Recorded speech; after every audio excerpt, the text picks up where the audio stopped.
இமாம் கஸ்ஸாலி ரஹிமஹுல்லாஹ், இமாம் புகாரி ரஹிமஹுல்லாஹ், 4 மதுஹபுகளை தோற்றுவித்த இமாம்கள், அவர்களுக்கு முன்னால வந்த நபிமார்களுடைய வரலாறுகளை எங்கட பிள்ளைகளுக்கு அடிக்கடி கொஞ்சம் கொஞ்சமாக நாங்க சொல்லுவோம். அடுத்த விடயம், அவர்களுடைய வயது வரும் பொழுது அவர்களுக்கு தொழுகையை ஏவது மட்டுமல்ல, ஒரு நாளைக்கு வேணுமென்ற 10 தடவை சொன்னாலும் பரவாயில்லை.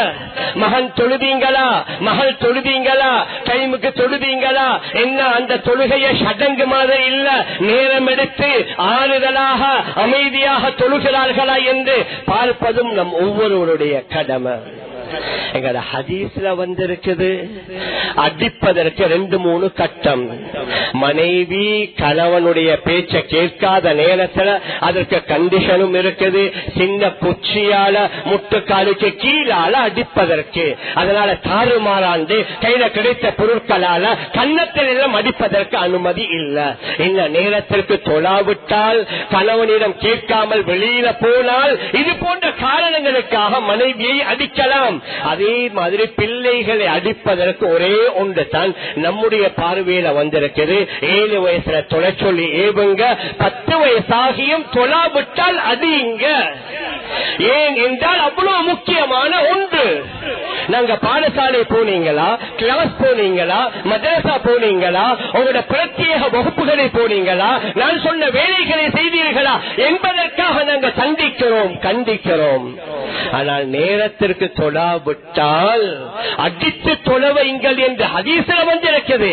சில நேரம் அது நம்முடைய பார்வையில சிந்தனையில படுவதில்லை.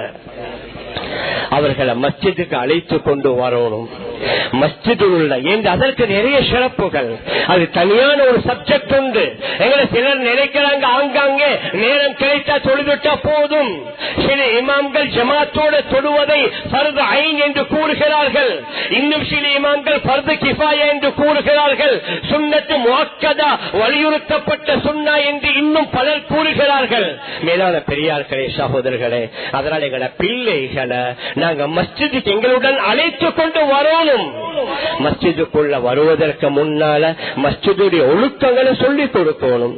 ஒரு முக்கியமான பிரைஸ் கிவிங்க்கு போறீங்க, உதாரணமா நாட்டுடைய அதிபரோ தலைவரோ ஜனாதிபதியோ பிரதமரோ அங்க பிரைஸ் கொடுக்கறாண்டா, அவங்களை எப்படி உடுப்பாட்டி அமைதியா ஈட்டணும், சத்தம் போட்டுறல்ல, ஓட்டுறல்ல, விளையாட்டுறல்ல என்று நாங்க சொல்லிக் கொண்டு போறோம். நாங்க எங்களை பிள்ளைகளுக்கு சொல்றோம் இல்லையா, இது அல்லாஹ்வுடைய வீடு. ஜனாதிபதி மாளிகையோ பிரதமர் மாளிகையோ நத்திங். ரப்புல் ஆலமீன் அல்லாஹ்வுடைய வீடு.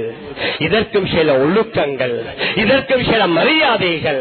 எங்களை பிள்ளைகளை கூட்டிக் கொண்டு வரும்பொழுது நாங்கள் சொல்லணும், மஸ்ஜிதில் அமைதியாக இருக்கணும், சப்தம் போட்டு பேசுறதில்ல, வீணான கதைகளை கதைக்கிறல்ல. இந்த நேரத்தில் சில வேளை நீங்க மேல போயிட்டு பார்த்தா சில பிள்ளைகள் மொபைல் போன கிண்டி கொண்டு இருப்பாங்க. சில பிள்ளைகள் உங்களோட பிள்ளைகளே தான், உங்களோட எல்லாரும் அல்ல, ஒரு சிலருடைய பிள்ளைகள் மொபைல் போன கிண்டி கொண்டு இருப்பாங்க. கேட்ட எனக்கு விளங்குது இல்ல தமிழ், சிலர்கள் இருக்கலாம், நான் இல்லை என்று சொல்லல. அவங்க போற எல்லா இடத்திலையும் அவங்களோட பாஷையிலையா நடக்கும். அந்த நேரத்தில் அவங்க போன கிண்டி கொண்டு அழிக்கிறாங்க. ஏன் அங்க யாரு லட்சம் பண்றார்களோ அவர்களுக்கு ஒரு மரியாதை. இது அல்லாஹ்வுடைய மாளிகை, அல்லாஹ்வுடைய வீடு. இங்க வந்து கீழே உட்காரணும். ஒரு 50% விளங்கும். நான் நினைக்கிறேன் எங்கட ஸ்ரீலங்கால அதாவது 100% அறவே தமிழ் தெரியாதவங்க ஒரு 5% இருப்பாங்களோ தெரியல. ஆனா சில வேளை சுத்த தமிழ் கொஞ்சம் விளங்குறது கஷ்டமா இருக்கும். வீட்டுல